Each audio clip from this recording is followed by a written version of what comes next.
ሳይንስና ሃይማኖት ትይዩ በሆነ አናጻሪ በሆነ ዘይቤ ርዕስ መደረጉን ለኔ ደስ አላለኝ። አንድ ክርስቲያን የሆነ ሰው ወይንም በሃይማኖት ማዕቀፍ ውስጥ ያለ ሰው ከሳይንስ ጋር መጣላትም መስማማትም አለበት ብዬ አላምንም። ክርስትና ሳይንስ የክርስትና ጠላት አይደለም። ክርስትና ከሳይንስ ጋር ምንም አይነት ችግር የለም። ምንም ችግር ከሌለበት ይሄ ሁሉ አያስፈልግም።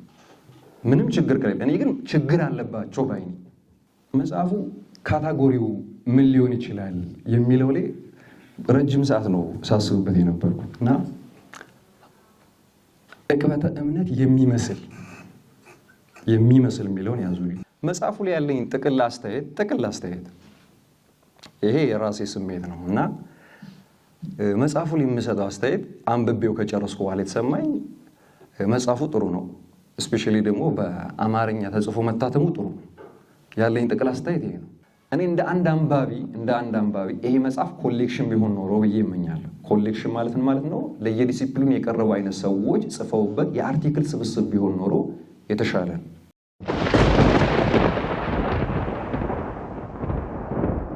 እግዚአብሔር ይስጥልኝ እንዲሉ ስለሰጠኝ አመሰግናለሁ።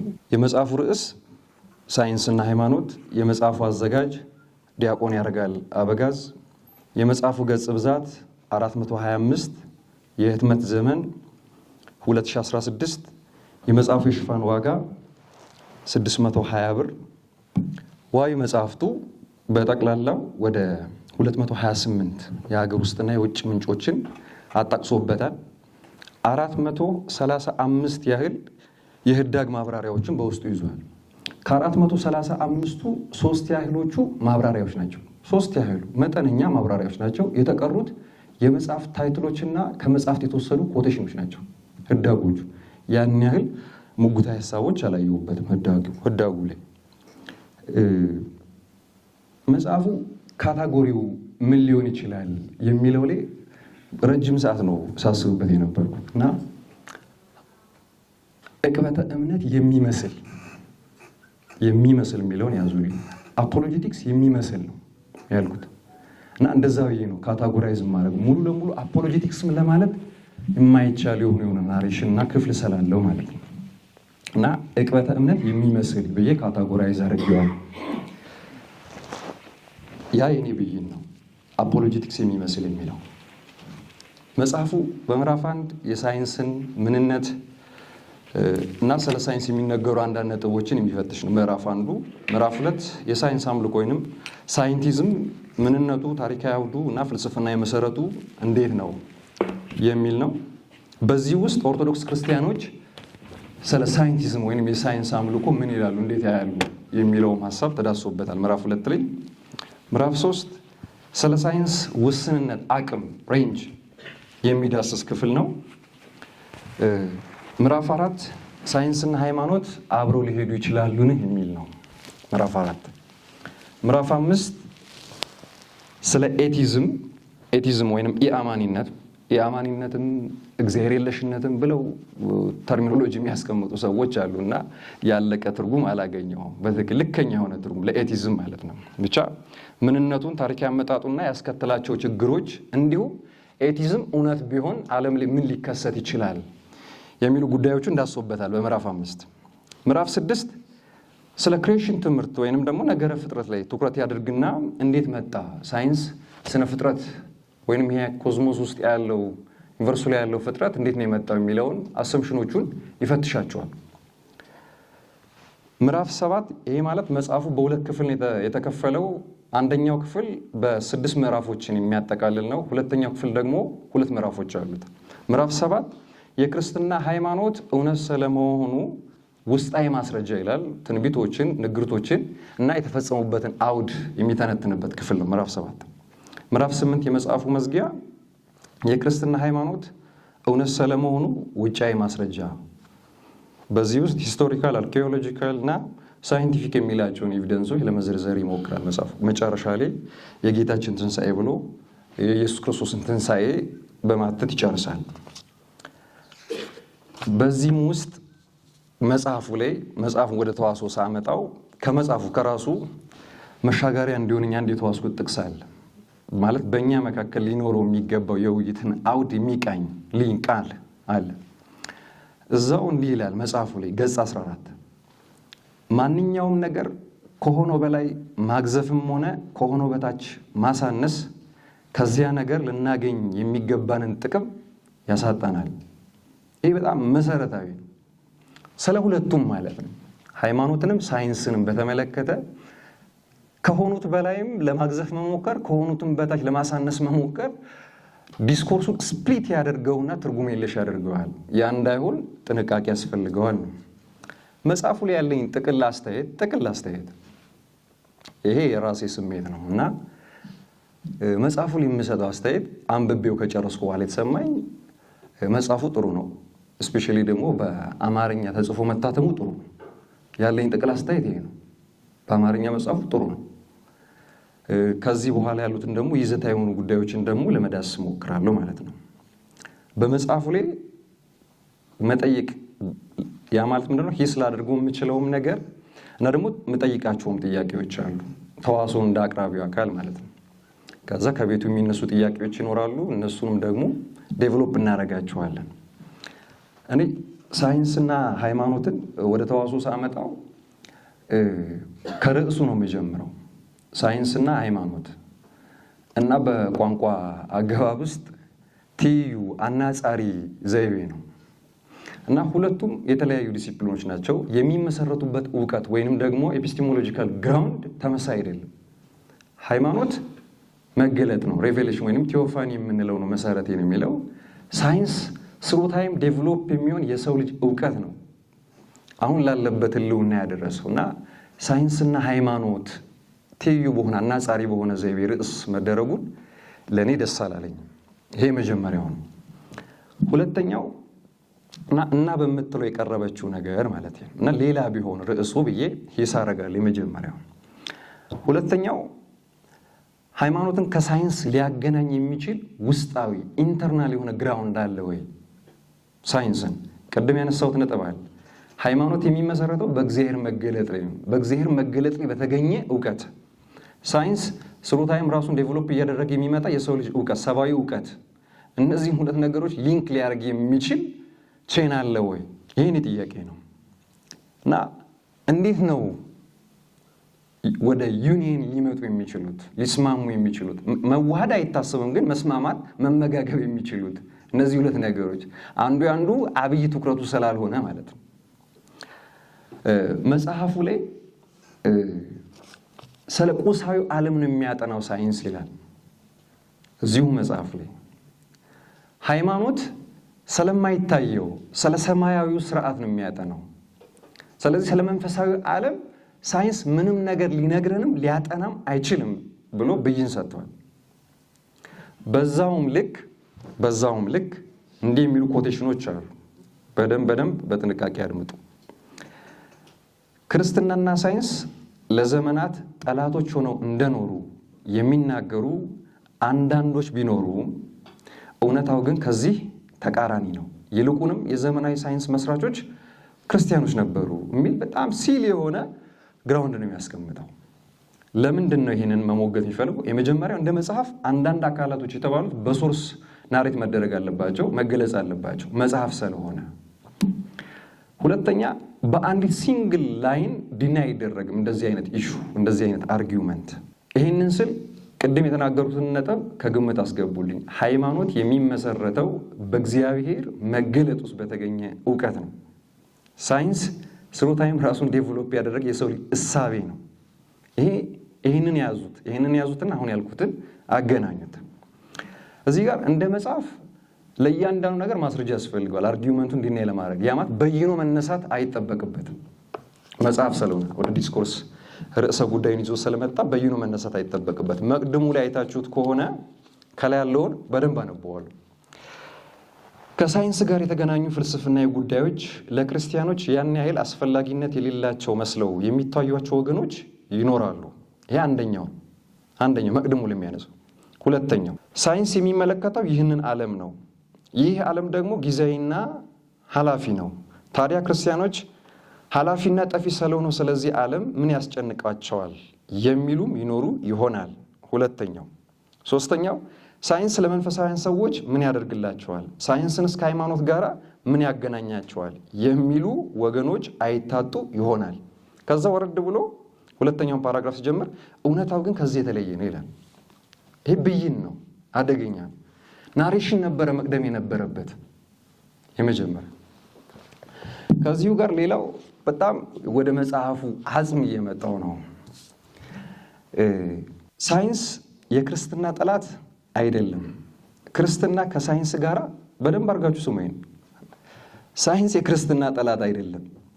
ክርስትና ከሳይንስ ጋር ምንም ቦሊት ምንም ችግር የለበትም። በራሱ ርኩስ የሆነ ነገር እንደሌለ በጌታ በኢየሱስ ሆኜ አውቃለሁ እንዳለ ቅዱስ ጳውሎስ ሮሜ መልእክት ምዕራፍ 14 ከቁጥር 14። ክርስትና ችግር የሚኖርበት በሳይንስ ውስጥ ተደብቆ ጸረ ክርስትና የሆነውን አመለካከቱንና ግምቱን ሳይንሳዊ እያስመሰለ ከሚናኘው ከኤቲዝም ጋር ነው ይላል። እና እኔችን ወስጄ ኬዙ ችግሩ ከዚህ ጋር ከሆነ የመጽሐፉ አብይ ትኩረት መሆን ያለበት ዊዝን ኤቲዝም ቱ ክርስቲያኒቲ ነው መሆን ያለበት ባይ ነኝ። ሳይንቲፊክ ሜቶዶሎጂ ላይ አንድ ሰው ኦብዘርቭ ያደርጋል፣ ያማት ኮይት ያደርጋል፣ ኦብዘርቭ ያደርጋል። ኦብዘርቭ ላደረገው ነገር ሃይፖቴሲስ ይሰጣል። ሃይፖቴሲሱን ደግሞ ዴቨሎፕ ለማድረግ ዳታ ኮሌክት ያደርጋል። ዳታውን ደግሞ ኢንተርፕሬት ያደርጋል። ዳታውን ኢንተርፕሬት ካደረገ በኋላ ደግሞ ኤክስፐሪመንት ይሰራል። ከኤክስፐሪመንቱ በኋላ ሪዛልት ኢንተርፕሬቴሽን ይሄዳል።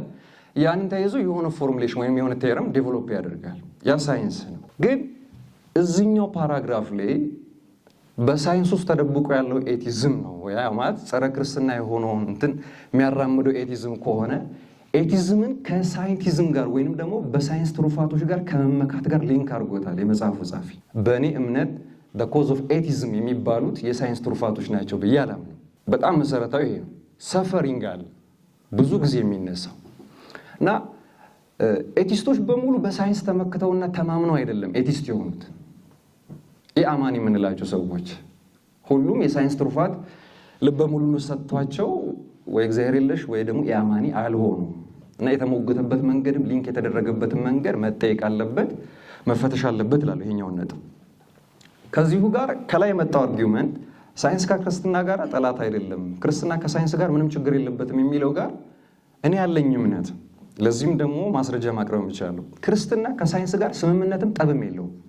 ግቡ ስላልሆነ የራሱ የሆነ ታይም ፍሬምወርክ አለው፣ ዓለም አለው የራሱ የሆነ።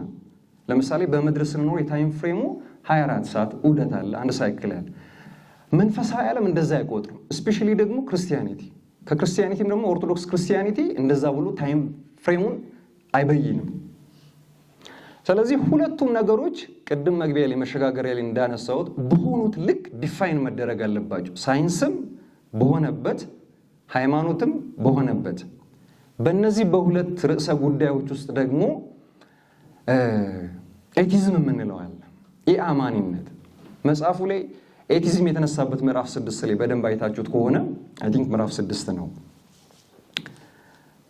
ምዕራፍ 5 እና ኤቲዝምን ለብቻው መጽሐፍ ቢጽፍበት ብዬ ነው የምመኘው። እንደ መጽሐፉ ጻፍ ርዕሰ ጉዳዩ ከሆነ ኤቲዝምን ለብቻው አውጥቶት በሳይንሱ ውስጥ ደግሞ ያሉ ጸረ ክርስትና የሆኑ አመለካከቶች ራሳቸውን ዶግማታይዝ እያደረጉ ያሉ ሳይንቲፊክ ነን ብለው ዲፋይን የሚያደርጉትን ብቻቸውን ቢሞግታቸው ክሊር ይሆን ነበር እንደቱት።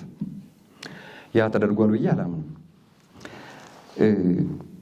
በዚህ ውስጥ አሁን ያነሳው ናሬሽን ላይ ምንም ችግር የለበትም ነው የሚለው። ሳይንስ እና ሃይማኖትን ያያያዘበት መንገድ በተለይም ደግሞ ክርስትና ሳይንስ የክርስትና ጠላት አይደለም። ክርስትና ከሳይንስ ጋር ምንም አይነት ችግር የለበት። ምንም ችግር ከሌለበት ይሄ ሁሉ አያስፈልግም። ምንም ችግር ከሌለ እኔ ግን ችግር አለባቸው ባይ ነኝ። ያም መሰረታዊ ችግራቸው የሚመጣው የሁለቱ የትኩረት አቅጣጫ ሃይማኖት ትኩረት የሚያደርግበት መሰረታዊ ነጥብ ወይንም ተርም አሃዝና ሳይንስ ራሱ ትኩረት የሚያደርግበት መንገድ በጣም የተለያየ። ይሄ ብቻ አይደለም። በዚህ በመጣው ናሬሽን ውስጥ ከላይ ባነበብኩት ውስጥ የዘመናዊ ሳይንስ መስራቾቹ ክርስቲያን መሆናቸው ከላይ ለመጣው አርጊውመንት ማስረጃ መሆን አይችልም።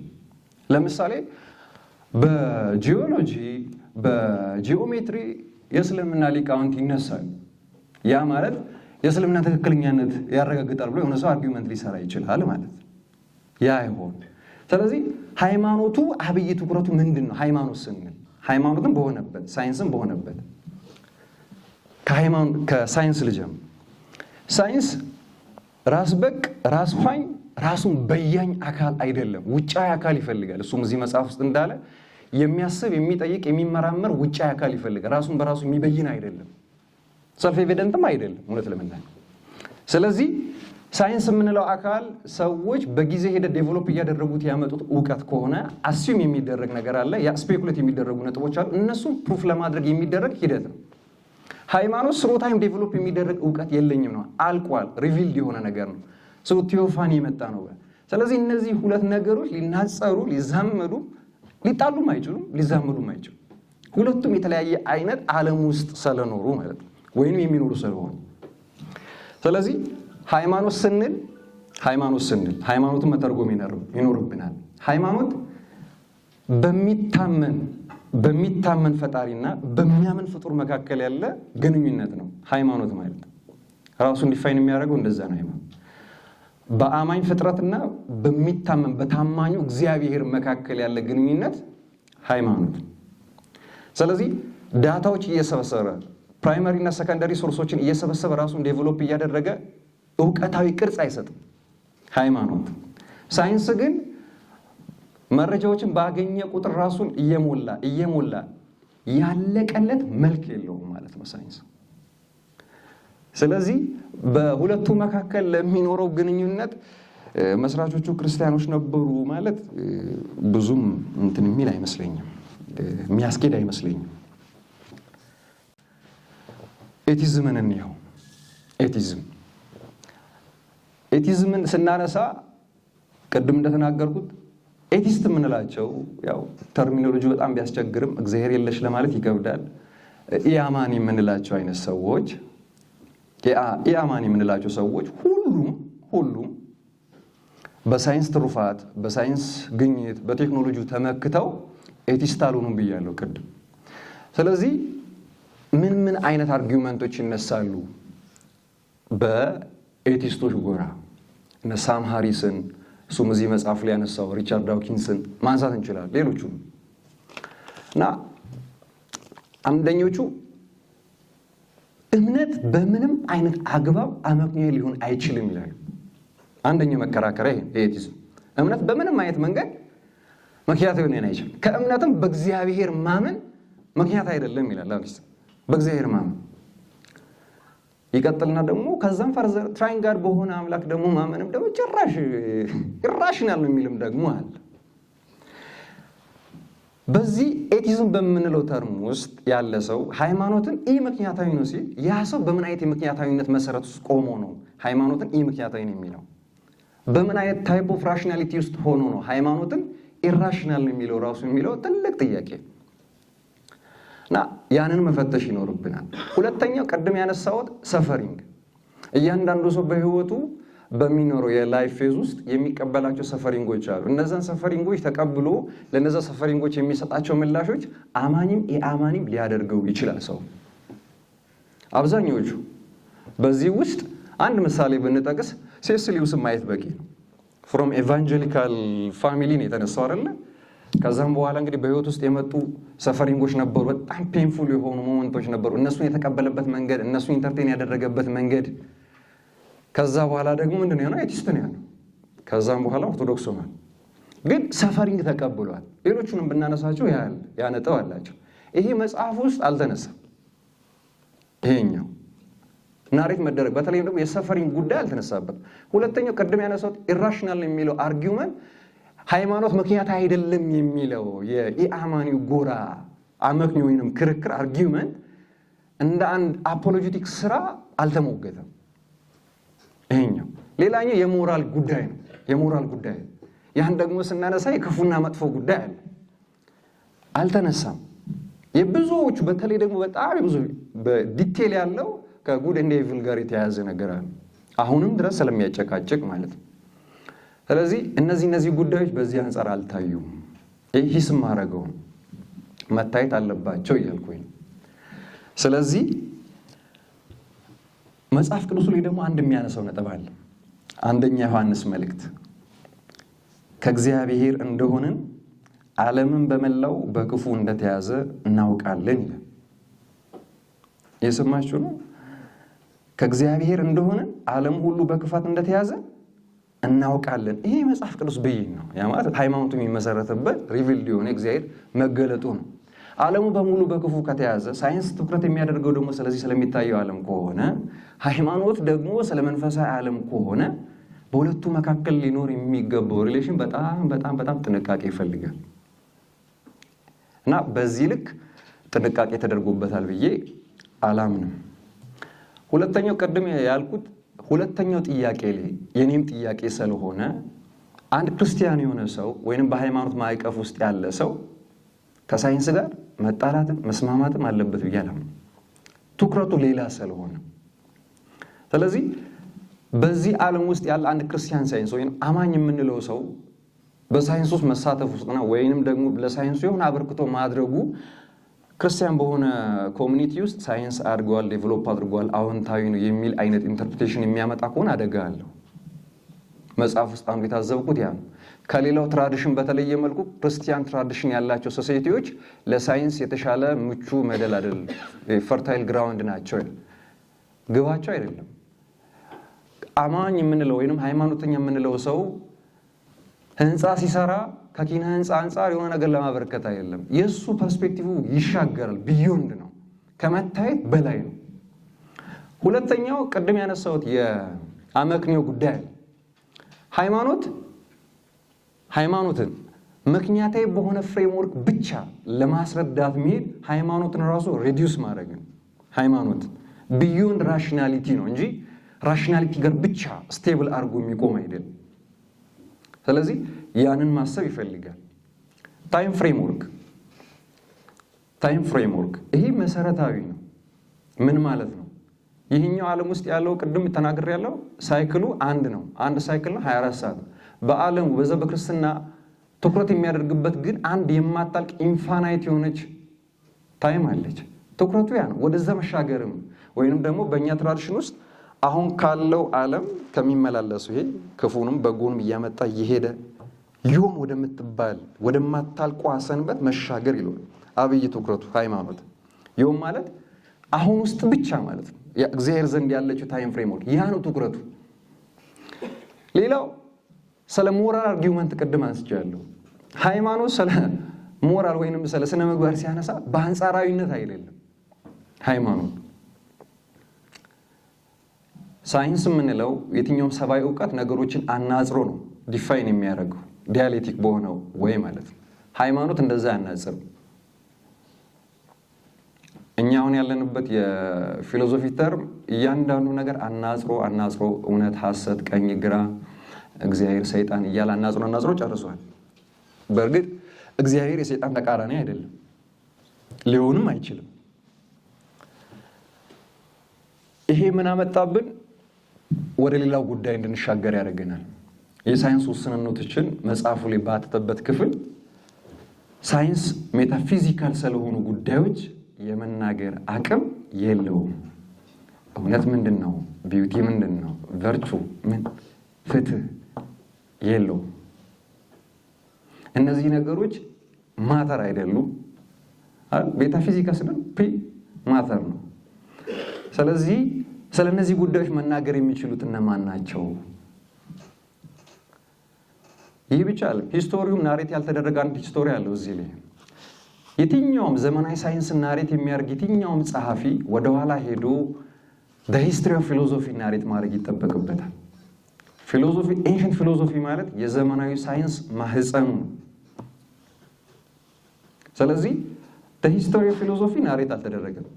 ስለዚህ በተለይም ነው ፕሪሶክራቲክ ያሉት ፊሎሶፈሮች አብዛኛዎቹ ማተርን ኮንሰርን አድርገው ይፈላሰፉ የነበሩት ለዘመናዊ ሳይንስ ምኖች ናቸው፣ መገኛ ዘር ናቸው።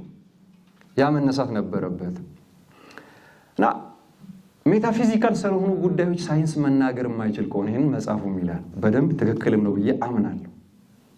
ሳይንስ ሜታፊዚካል ስለሆኑ ጉዳዮች የመናገር አቅሙ ትኩረቱ የለውም።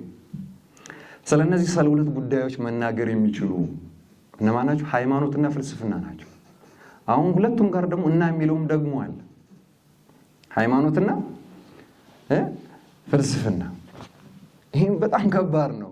ዲስቲንክሽኑ ዳይኮቶሚ መጥቶ ለያይቷቸው ያማ ከለያየናቸው ሁለቱም የተለያየ ዓለም አላቸው እያለን ነው። እና ፍልስፍና ትንሽ ታሪኩን በተለይ ደግሞ የሌላውን ልተውና እኛ ሀገር ያለውን ላንሳው። ኢትዮጵያ ውስጥ ፍልስፍና ጥሩ በሆኑ ሰዎች ተዋውቆ ነበረ መጀመሪያ አካባቢ ላይ መጀመሪያ እንደ የማነ ገብረ ማርያም ጓለ ሌሎችም ሰዎች አሉ። መካከል ላይ ግን በተዋስኦ መካከል የመጡ ሰዎች የረጋ ስዕል የሌላቸው አይነት ሰዎች መጡና ዲስትራክቲቭ የሆነውን ፌዝ ከተቱት። በተለይ ደግሞ በሃይማኖትና ፍልስፍና ዙሪያ ያሉ ተዋስኦች መካከል የሆነ ግልጽ ያለ በትክክል የሚታይ አይነት ፊገር እንዳና ያደረገናል ፍልስፍና የተዋወቀበት መንገድ ይመስለኛል። ሌላው ሜታፊዚካል ስለሆኑ ጉዳዮች ስናነሳ በፍልስፍናና በሃይማኖት መካከልም ደግሞ አንድ በጣም መሰረታዊ ልዩነት አለ። ሃይማኖት እውነት አንድ ፍጹም ብሎ ነው የሚነሳው። ሃይማኖት ስለ እውነት ሲናገር፣ ፍልስፍና እንደዛ አይደለም። ስለዚህ ይናገራሉ ምንላቸውንም ሁለት ዲሲፕሊን እንደ ዲሲፕሊን ካየናቸው ሃይማኖትና ፍልስፍና ሁለቱንም መጠየቅ ይኖርብናል ማለት ነው። አንድ ፍጹም ሁሉን የሚገዛው ሁሉን የሚያስማማው ሁሉን የሚደኝ አንድ እውነት አለ ሲል ሃይማኖት፣ ፍልስፍና እንደዛ አይልም። ስለዚህ ግራውንዳቸውን የትሩዝ ግራውንድ የምንለውን ነገር ማጠየቅ ይኖርብናል። ሌላው የክፋት የተመጣነት ጉዳይ ከኤቲዝም ጋር ሊንክ የሚያደርገው ትልቁ አርጊውመንት እሱ ነው። ብዙ ግን እንትን አይባልም አይነሳበትም። የተወሰነ መጽሐፍም ነው የሚገኘው። ነገር ግን እዚህ በመምህር ዲያቆን ያረጋል አበጋዝ የተጻፈው መጽሐፍ ላይ የተጻፉ በጣም መልካም የሆኑ ነገሮች አሉት። እውነት ለመናገር መልካም የሆኑ ነገሮች አሉት። እነዛ መልካም ነገሮች እንዳሉ ሆነው በትክክል ኢሹ ላይ ማንበብ የሚፈልግ ሀሳብ ዴቨሎፕ ማድረግ የሚፈልግ ሰው ካለ የተወሰኑ መጽሐፎችን ልጠቁም። የመጀመሪያው ሪዘናብል ፌዝ ክርስቲያን ትሩዝ ኤንድ አፖሎጂቲክስ የሚል ዊሊያም ብሌን የጻፈውን መጽሐፍ ብታዩት። ሁለተኛው ኢትስ ዲሉዥን ዘ ክርስቲያን ሪቮሉሽን ኤንድ ኢትስ ፋሽነብል ኢነሚ ዴቪድ ቤንትሊ ሄርት። ሶስተኛው ገኒንግ ፎር ጋድ ዋይ ዘ ኒው ኤቲስትስ አር ሚሲንግ ዘ ታርጌት ጆን ሌኒክስ። እነዚህ በዲሲፕሊኑ ታማኝ ናቸው የምላቸው ምንጮች ናቸው። ሌላኛው ኮሌክሽን ነው the new tastes response to the new atheist ቢታይ ብዬ የማስበው መጽሐፍ ነው። እና አንድ ደግሞ I have no enough faith to be an atheist የሚል መጽሐፍ ደግሞ አለ። በጣም ሳነበው ደስ ያለኝ መጽሐፍ ነው። ወይም ደግሞ በአማኝ ጎራ ስላለ ይሆን አላውቅም፣ ብቻ በጣም ደስ ያለኝ መጽሐፍ እና ሁሉም ሰው ቢያነበው ብዬ የማስበው ነው። ይህንን ያነሳሁት ለምንድን ነው? እነዚህ መጽሐፎች መጠቆም ያስፈለገኝ መጽሐፉ በተለይም ደግሞ ሳይንስና ሃይማኖት አይታችሁ ከሆነ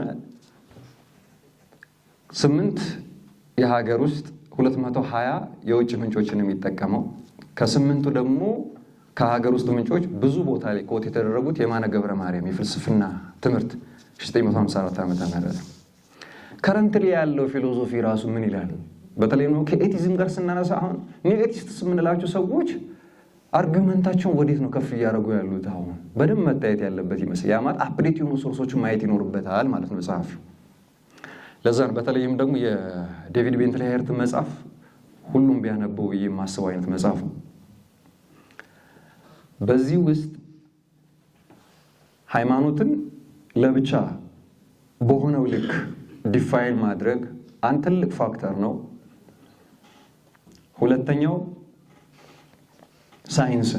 ሳይንስን ደግሞ የሚያነሳ ሰው ሳይንስና ሬት የሚያደርግ ሰው ደግሞ ወደኋላ ሄዶ ፍልስፍናን በአግባቡ ማጥናት ይኖርበታል።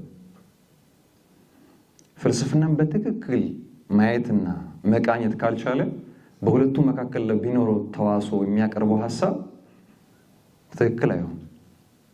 አንዱ ይሄ ነው እና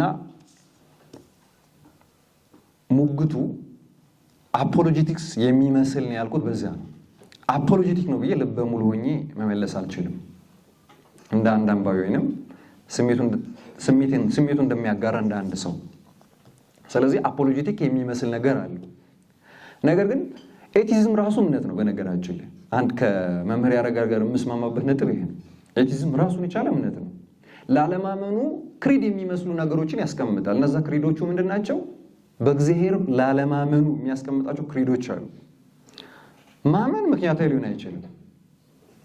አንዱ ላይን ነው፣ እንደ ክሪድ ነው። ያ ማለት ሃይማኖት የምንለው ነገር ክሪድ እንዳለው ሁሉ ኤቲዝም የምንለው የሚመሰረትበት የራሱ ሪዝናብል ብሎ ራሱን ዲፋይን የሚያደርግበት ክሪዶች አሉት። እነዛ ክሪዶቹ መጠየቅ አለባቸው። በዚህ ውስጥ ሃይማኖት ለኤቲዝም በሚሰጠው ምላሽ ውስጥ ሃይማኖት የምንለው ተግባራዊ ፕራክቲካሊ ኢንተርቴን የሚደረግ ነገር ካልሆነ ራሱ ሃይማኖት የኤቲዝም ማህፀን ሊሆን ይችላል። ራሱ ፕራክቲካሊ የማይገለጥ ሻይን የሚያደርግ ስፒሪቹዋሊቲ ከሌለው ሰዎችን በመንፈሳዊ ልዕልና ላይ የማያደርስ ከሆነ የሥነ ምግባር ልዕልና የማያሰጥ ከሆነ በሰዎች መካከል ያለው መንፈሳዊ የምንላቸው ጉዳዮች ከሰብአዊነት ይሻገራሉ። እነዛን ነገሮች ኢንፋክት ኢንተርቴን የማያደርጋቸው ከሆነ ለኤቲዝም ፈርታይል ግራውንድ ይሆናል ራሱ ቴዎሎጂ ማለት ነው። ስለዚህ ኤቲዝምን ስናየው እንዲህ ንጥል ነገር አይደለም። በነገራችን ላይ ማመን አቅም እንደሚፈልገው ሁሉ አለማመንም አቅም ይፈልጋል። አለማመን አቅም ይፈልጋል እና እኔ አሁን እግዚአብሔር ውስጥ ኢትዮጵያ ውስጥ የአማኒ ቢኖር እደነቃለሁ። የአማኒ ቢኖር ትልቅ አቅም የሚፈልግ ነው። ለዛ ነው የመጨረሻ ላይ ጠቆምኳችሁ መጽሐፍ I have no enough faith to be an atheist ዝም ብሎ አይደለም። ኤቲስት የምንላችሁ ሰዎች አጥተው ነው ተነስቶ አላምን አይደለም። ትልቅ አቅም ይፈልጋል እና ኢትዮጵያ ውስጥ ኤቲስት አለ ብዬ ደግሞ አላምን እውነት ለመናገር እና አሁን ችግሩ ምንድነው? ብዙ ሰው ሃይማኖትን ያየበት የተዋወቀበት መንገድ መፈተሽ አለበት ነው የሚለው። ሃይማኖት በሆነበት ሳይሆን ብዙዎች ሊሰብኩ በሚሞክሩ አይነት ሰዎች ወይም ሊጽፉ በሚሞክሩ የሆነ ጽሑፍ ነው። ያ ማለት ግን ሃይማኖትን በሆነበት ልኬት ልክ ገልጦታል ወይ? እነማን ናቸው በትክክል ሃይማኖትን መግለጥ የሚችሉት? ይሄ በጣም መሰረታዊ ግራውንድ። አሁን እኔ አልኖርኩም፣ ከራሴ ልጀምር፣ አልኖርኩም። ስለዚህ እኔ በምናገረው ነገር ሃይማኖትን ኢቫሉዌት ኤግዛማይን የሚያደርግ ሰው መሰረታዊ ስህተት ይሰራል። በሃይማኖት ውስጥ አንድ መሰረታዊ አሃዝ አለ፣ ከራስ መውጣት የሚባለው። ያ መንፈሳዊ አካል እግዚአብሔር በእኛ የሚያድረው እኛ ከውስጣችን ስንወጣ ነው። ራስን ፒውሪፋይድ ማድረግ ይፈልጋል፣ ንጹህ አድርጎ ማቅረብ ማለት ነው። ልክ እንደዚሁ ፍልስፍና ቅድም እንደተናገሩ በማይሆኑ አይነት ሰዎች መሀል ላይ በገቡት አይነት ሰው በማይሆኑ ሰዎች ተዋወቀ እንጂ ፍልስፍና ራሱ ንጽህና ይፈልጋል። ክላሪቲ ኦፍ ቶት በነገራችን ላይ ከአኗኗር ንጽህናም ጋር የተያዘ ነገር አለው። በጣም ዲስትራክቲቭ በሆነ ፌዝ ውስጥ የሚኖር ሰው የሀሳብ ንጽህና አይኖረው። ፎርምድ የሆነ ነገር መናገር እንኳን አይችልም፣ ገፋ ካለ መጻፍም አይችልም። ስለዚህ ዲስትራክቲቭ የሆነ ኢንቫይሮንመንት ውስጥ የሚኖር የአኗኗር ዘይቤው፣ የፋሚሊው፣ ሶሳይቲው እያንዳንዱ ነገር ኮዝ ያደርጋል። ሃይማኖትን ስናነሳ ግራውንዶቹን ነው ማየት ያለብን።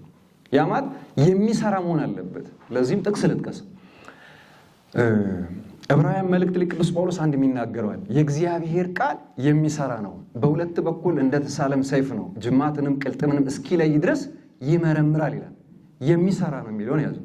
የሚሰራ ነው ያ ማለት በትክክል ለውጥ የሚያመጣ የሚሻገር መሆን መቻል አለበት። የሚያምን ሰው ከማያምን ሰው ተለይቶ ሊታወቅ የሚገባቸው የሆኑ እሴቶች ያስፈልጉታል። በሁለቱም መካከል ዲፍረንሺየት የምናደርግበት ነጥብ ካጣን በጓለ እንደሚሉት አንደኛውን ትተናቸው ብንወጣ ይላሉ ብፁዓን ንጹሐን ልብ። ሃይማኖት፣ ስነ ምግባር፣ ሞራል የሚባሉ ነገሮችን በትክክል በተግባር የማንገልጻቸው ከሆነ አንደኛውን ብንተዋቸው ይሻላል የሚሉት። ይህንን ዓለም ደግሞ የሚመለከቱበት አንጻር እነዚህ ሶስት ነገሮች ሃይማኖት፣ ፍልስፍና፣ ሳይንስ ስንል ዓለምን የሚያዩበት መንገድ የተለያየ። ስለዚህ ኦብጀክቲቭ ይለያቸዋል፣ ሜቶዶሎጂ ይለያቸዋል፣ ኮንተንት ይለያቸዋል። ሃይማኖት ከሳይንስም ከፍልስፍናም በኮንተንትም ይለያል፣ በሜቶዶሎጂም ይለያል፣ በኦብጀክቲቭም ይለያል። ስለዚህ አይጣሉም ይጣላሉ የሚል አርጊውመንት ራሱ ማንሳት አደገኛ ይሆናል ማለት ነው። እንዴት ነው መዳኘት ያለባቸው? ሰው ስነ ፍጥረቱ መነሳት አለበት። የስጋና የነፍስ ተዋህዶ ነው ሰው ስንል የስጋና የነፍስ ተዋህዶ። ነፍሱ በቤተክርስቲያን አስተምህሮ 3 ካራክተሮች ወይንም ግብሮች አሏት። ለባዊት ናት፣ ሕያዊት ናት፣ ነባቢት ናት ይላል። ለባዊ የምትለውን ተርም እናወጣት። የሚያውቅ የሚጠይቅ የሚመረምር ማለት ነው ነፍሱ። ስለዚህ የትኛውም ሰው ሆኖ የተፈጠረ አመንም አላመነም የምትጠይቅ የምትመራመር ምን አለችው? ነፍስ አለችው። ስለዚህ እግዚአብሔር እኔን ሰው አድርጎ እስከፈጠረኝ ድረስ አለማሰብ አማራጭ ሊሆን አይችልም። ለሰው ልጅ አለማሰብ አማራጭ ሊሆን አይችልም። ሰው ነው፣ ሰው ሆኖ ተፈጥሯል። ስለዚህ ኢንተሌክት ያደርጋል ማለት ነው። ሃይማኖት ይህንን ኢንተሌክት የማድረግ የመጠየቅ የመመራመር ካፓሲቲን የማይቀበል ከሆነ ሃይማኖት አይደለም። መጠየቅ መመራመር ግን መጠየቅና መመራመር ጋር ደግሞ ሃይማኖት ለምን የሚል ጥያቄ አለው። ለምን የሚለው ጥያቄ ደግሞ የኦብጀክቲቭ ጥያቄ ነው። ለምንድን ነው የምትጠይቀው? ወዴት ለመሄድ ማጋር ለመድረስ የሚል ጥያቄ መሰረታዊ የሆኑ ጥያቄዎች አሉት። ፍልስፍና ጠይቅ ነው። ኢች ነገር ጠይቅ፣ ኢች ነገር አይደል? የማይጠየቅ አካል የለም። ከላይም ከታችም እንጠይቃለን ነው የሚለው ፍልስፍና። ግን እንደዚህ መሆኑ በዚህ ውስጥ የሚነሱ ጉዳዮች ኮኤግዚስት የሚያደርጉ ደግሞ አሉ፣ ጋርዮሽ የምንላቸው ማለት ነው። ለምሳሌ ቅድም ያነሳሁት የሞራል አርጊውመንትን በተመለከተ አናጽሮ ጥሩ አይልም ሃይማኖት። በተነጻጻሪ ነገር ውስጥ ሃይማኖት ጥሩ ብሎ ዲፋይን አያደርግም፣ አያናጽርም። መልካም መልካም ነው። ስለዚህ የሆነ ሰው ክፉ ነገር ሲያደርግ የሌላኛው አይልም። ክፉንም ልክ በዛ ከጽድቅ የወጣ ከእውነት የወጣ ነገር በሙሉ ክፉ ነው። ሃይማኖትና ሳይንስን ስናነሳ የማነ የፍልስፍና መግቢያ የሚል መጽሐፍ አላቸው። 99 ይመስለኛል 99-96 ሁለት ቮሊዩም መጽሐፍ። ያኛው የፍልስፍና ትምህርት የሚለው እንዳለ ሆኖ የፍልስፍና መግቢያ የሚል ሰዋስወ ብርሃን ቅዱስ ጳውሎስ አስተማሪ በነበሩ ሰዓት ያሳተሙት መጽሐፍ አለ። እዛ ላይ በተለይ ደግሞ ቮሊዩም 2 ላይ የፍልስፍና መግቢያ የሚለው ላይ ሳይንስን፣ ሃይማኖትን፣ ፍልስፍናን በተመለከተ ሂስቶሪያቸውንም አሁን ያሉበትም ደረጃ በሳቸው ዘመን ማለት ነው በሳቸው ዘመን ጽፈውበታል። ያን ቢታይ መጽሐፉ ዋቢ የተጠቀመው የፍልስፍና ትምህርትን ነው። ሁለቱ መጽሐፎች የተለያዩ ናቸው። በነገራችን እዚህ መጽሐፍ ላይ ያለው የፍልስፍና ትምህርት ቅጽ 1 1954 ዓ.ም እኔ አሁን እየገለጽኩ ያለሁት ደግሞ 96 የታተመ የፍልስፍና መግቢያ ቅጽ 2 መጽሐፍ እዛ ላይ ጽፈውታል። ምን ማለት ነው? ሳይንስን አሁን ደግሞ ሞደርን ሳይንስን ደግሞ ካታጎሪያል የትኛውን ሳይንስ እና በጣም ሰፊ ነው እና እኔ እንደ አንድ አንባቢ ይሄ መጽሐፍ ኮሌክሽን ቢሆን ኖሮ ብዬ እመኛለሁ። ኮሌክሽን ማለት ምን ማለት ነው? ለየዲሲፕሊኑ የቀረቡ አይነት ሰዎች ጽፈውበት የአርቲክል ስብስብ ቢሆን ኖሮ የተሻለ ነው። በፊሎሶፊው ጉዳይ አንድ ሰው ቢጽፍ፣ ከፊሎሶፊውም ደግሞ የራሽናሊቲን ጉዳይ አንድ ሰው ቢጽፍበት፣ የሞራል አርጊውመንት አንድ ሰው ቢጽፍ፣ ሰፈሪንጉን አንድ ሰው ቢጽፍ፣ የሳይንሱን ጉዳይ ደግሞ እንደዛው እያንዳንዱ ሰው ቢጽፍ ሞር አፖሎጀቲክ ይሆናል ብዬ አስባለሁ። ግን ሃይማኖት አሁን ባለው መድረክ ላይ እንዴት ነው ኢንተርቴን እየተደረገ ያለው? ይህንን ደግሞ ማየት ፈልጋለሁ። አብዛኛው ሰው ያው ብዙ ጊዜ የምትጠቀሳለች አይደል? ከዚህ በፊትም ተናግሬዋለሁ። ማሰብ ስታቆም ማመን ትጀምራለህ አይነት ነገር። እንደዛ ነው ወይ? ሃይማኖት ውስጥ ማሰብ የለም ወይ? ብዙ ጊዜ ይሄ እንዲነሳ አይፈልግም። ቅድም መግቢያ ላይ እንዳነሳሁት ተዋሶ የሚያቀርበውም አካል ተጋሪውም አካል ኃላፊነት አለባቸው ይላል። ኃላፊነት ያለባቸው ለምንድን? ለርዕሰ ጉዳዩ ነው፣ ለዲሲፕሊን። መመሪያ ለጋርንም ስናነሳ ለዲሲፕሊኑ እንጂ ለግለሰብናውን ግለማንነቱን አይደለም። እንደዛ ከሆነ ኦፌንሲቭ የሆነ ነገር ይሆናል። ያ ደግሞ ከዲስኮርስነት ይወጣል። እንደዛ አይደለም። ለዛ ነው ኮሌክሽን ቢሆን ስልም ከመጋፋት አንጻር አይደለም። ሃይማኖት ፕራክቲካል የሆነ ኮሚኒየን ይፈልጋል። ህብረት፣ እውነተኛ የሆነ ተግባራዊ አንድነት ይፈልጋል። ያ ሂደታዊ ሰው በአንድ አይነጻ እየነጻ ይሄዳል። ከዛ ዩኒፋይድ ይሆናል ከእግዚአብሔር ጋር ሃይማኖት። ይህኛው እንደዛ አይነት ግብ የለውም። አይደለም ግብ አይደለም። ሂደቱ እንኳን ማወቂያ መንገዱ እንኳን እንደዛ አይደለም።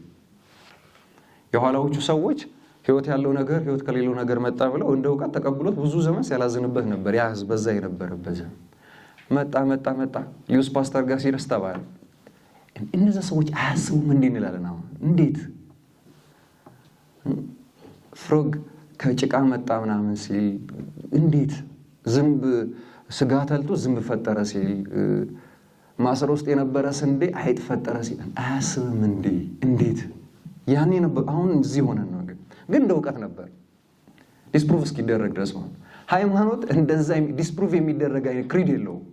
ክሪድ እንዳይኖረው ደግሞ ያደረገው ቅድም የተነሳሁት ኤፒስቴሞሎጂካል ግራውንዱ ምን ስለሆነ ነው? ቴዎፋኒ ስለሆነ፣ ሪቬሌሽን መገለጥ ስለሆነ እርሱ በገለጠልህ መንገድ ታውቃለህ እንጂ ያንተ መፍጨርጨር ያንተ እንትን ማለት አይደለም የሚያሳውቅ። ስለዚህ እንደ ቸርነቱ የምትል ቃል አለች፣ ሲምፕል የምትመስል ግን በጣም ስትሮንግ የእግዚአብሔር ቸርነት ሰብአዊ አካል መጠየቅ መመርመር የምትችል ነፍስ ያለው ፍጡር ምንም ሳይሰራ ግን አትገለጥም። ይህን ማሰብ ይፈልጋል። እና ሃይማኖትን መድረኮቻችን እንዴት እያዩት ነው? በተለይም ደግሞ ዘመናዊ አካዳሚ ቅድም መግቢያም እየሰማው ነበር። ሃይማኖታዊ የሆኑ ፖለቲካዊ የሆኑ ነገሮች በጣም ሴንሲቲቭ የሆኑት ምንድነው? የዲስኮርስ ባህላችን ከሐሳቡ ላይ ትኩረት ከማድረግ ይልቅ ወይ የግለሰብ ማንነትና ስብዕና ላይ ትኩረት ያደርጋል ወይም ደግሞ የሆኑ ተቋሞቻችንን ድንያይ ማድረግ ነው። ኢትዮጵያ ውስጥ መንፈሳዊነት የለም ሲል አንድ ሰው የትኞቹን ሎኬሽኖች አጥንተው ከየት ተጠይቃለሁ። ሃይማኖት ያለው ከተማ ውስጥ ብቻ አይደለም። ኢትዮጵያን ብቻ እንደ ናሙና ብንወስዳት የኢትዮጵያ አብዛኛው ክፍል ከተማ አይደለም፣ ገጠር አለ። ከገጠሩም ደግሞ በትክክል ክርስትና ኢንተርቴን የሚደረግባቸው ስፒሪቹዋሊቲ ሪል በሆነው ወይ ኢንተርቴን የሚደረግባቸው ቦታዎች ደግሞ አሉ። እነዛንም ከግምት ማስገባት ብይን መስጠት በጣም አደገኛ ነው በነገራችን። ለዛም ቅድም መነሻ ላይ በእኛ መካከል ያለ የእውቀት ፍጽምና ላይ የደረሰ ቃልም ደም ቡራኬ ሰጥቶ በቃ የመጨረሻውን እውቀት እኔ ተናግሬዋለሁና ሂዱ ሊል አይችልም ያልኩት ለዛ እያወቅን ነው የምንሄደው፣ ወይም ደግሞ ማወቅ ከሚችል ስብዕና ጋር ነው ያለ ነው ማለት ነው። ግን ያ መገለጥ ያለውን እውቀት እያንዳንዱ ሰው የሚቀበልበት መንገድ ይለያል። ተለይተ ውጣ ወደ ማሳየ ሲል ሰው ይሟገታል፣ ሰብአዊ ስለሆነ የሚጠይቅ ስለሆነ። ከማህፀን ጀምሮ ጠራው ቀደስኩ፣ ለዛ ዓላማ ምን አልክ ማለት ነው? ለየው መጠራት አለ ማለት። በመጠራት ውስጥ ግን እያንዳንዱ አካል ነብይ የምንለውም ሐዋርያ የምንለውም አካል ሰፈሪንግን ይቀበላል። እያንዳንዳቸው የብሉይ ኪዳኖችም የሐዲስ ኪዳኖችም በሰፈሪንግ ውስጥ ነው የሚያልፉት። አማኝነታቸው የተረጋገጠው ምን ውስጥ ነው? እችኛዋን ነጥብ ነው የፈለግኩ። አማኝነታቸው የተረጋገጠው ሰፈሪንግ ውስጥ ነው። በጣም ሴንሲቲቭ ስለሆነ አሁን መድረኮቻችን ሪሊጂየስ የሆኑ ኢሹዎችን ስናነሳ ይሄ ኮሌክቲቭ የሆነ እንትን ስላለ ዳይቨርሲቲውን ለማክበር ብለን እየተሳቀቅን ነው የምናወራው። አደገኛ ግን አይከፋም። እዚህ ጋር በጣም አንድ እንትን የሚለኝ አለ፣ የሚረብሸኝ እንትን አለ። እውነት ኢትዮጵያ ውስጥ ኤቲስት ካለ ኤቲስቱን ለመስማት በምንፈቅድበት መንገድ ልክ አማኝን ለመስማት ለምን እንደማንፈቅድ ግራ ይገባኛል። ሃይማኖት የሆኑ ጉዳዮችን እንዲነሱ አንፈልጋቸው። ሆልድ ነው የሚደረጉት። ኤቲስት የሆነ ሰው እኔ ለመስማት እፈቅዳለሁ፣ እሰማዋለሁ፣ ችግር የለብኝም። ግን የአማኝ ሲሆን ሴንሲቲቭ ይሆናል። ከሃይማኖት ጎራ እውቀት አይደለም ብሎ ካቴጎራይዝ የሚያደርገው ማን ነው? ስለዚህ ፈርዘር የሆኑ ጥያቄዎች ይመጣሉ። ቅድም መግቢያ ላይ ከመጽሐፍ ኮት እንዳደረኩት እያንዳንዱ ነገር ከሆነ በላይ መለጠጥም ማሳነስም ግን ኢሞራል ብቻ አለ ኢራሽናል ብቻ። ስለዚህ ተዋስኦ ማደግ የሚችለው ርዕሰ ጉዳዩ እንደ አንድ ጥሩ ጥረት ተጽፎበታል። በአማርኛ መጽሐፉ ጥሩ ነው ብያለሁ፣ ጥሩ ነው። ነገር ግን ለየርዕሰ ጉዳዩ ሊደረግ የሚገባው ጥንቃቄ ተደርጓል ወይ? ይሄኔ ጥያቄ ነው። ተደርጓል ወይ? የኔ መልስ አልተደረገም። ይህንን በማለቴ ዲስኮርስ ውስጥ ነው የሐሳብ ማነስ ውይይት ውስጥ ምልልስ ውስጥ ነው። ተደርጓል የሚል አካል ደግሞ ካለ ያንሳ እቀበለዋል፣ ችግር የለውም። ለመታረም ዝግጁ ነኝ። ናሬት ሳደርግ ስህተት የሆነ ነገር ተናግሬም ከሆነ ደግሞ ይቅርታ ለመጠየቅ ችግር የለብኝ፣ ይቅርታ ጠይቃለሁ። እንደዛ ካልሆነ በስተቀር የዲስኮርሱ ትራዲሽን አያድግም። እነዚህ ጉዳዮች ደግሞ ሆልን የተደረጉት በተለይ ደግሞ ሃይማኖት የሆኑ መጽሐፉ ሲዘጋ በጌታችን ትንሣኤ ነው የሚዘጋው። ራሱን ችሎ ትልቅ መጽሐፍ ነው። የትንሣኤ ጉዳይ የቀየረው ነገር ስላለ ማለት ነው። የቀየረው ነገር አለ ብዬ ስለማም ይሄ እንደ አማኝ ብቻ አይደለም የምናገረው፣ ወይም ሂስቶሪካል ነገሮችን አይደለም። በሰው ልጅ ስብዕና ውስጥ የቀየረው ነገር አለ። አሁን እሱም ያው እዚህ ጋር ሞር በሰፊው ናሬት ማድረግ አግባብነቱ አይታየኝም። ነገር ግን በኦርቶዶክስ ክርስትና ውስጥ ያ እኔ የኦርቶዶክስ ክርስትና አማኝ ነኝ ብዬ ስለማምን የምናገረው ያን ነው። በኦርቶዶክስ ክርስትና ውስጥ እያንዳንዱ ነገር ይጠየቃል፣ ይመረመራል፣ ይጠየቃል። ነገር ግን እግዚአብሔር የሚጠና ሳብጀክት አይደለም። እቺን ያዙኝ። ሰው አጥኚ እግዚአብሔር ተጠኝ አይደለም። ሳብጀክት አይደለም። እቺ በጣም መሰረታዊ ነጥብ ነው። እኛ እሱን የምናጠና ኢቫሉዌት የምናደርግበትን ካፓሲቲ ከየት ነው ያመጣነው? ስለዚህ በትክክል አውድ ይዘን ጭብጥ ይዘን ያነበብን ሰዎች መሟገት እንችላለን ብዬ አስባለሁ። እግዚአብሔር ይስጥልኝ።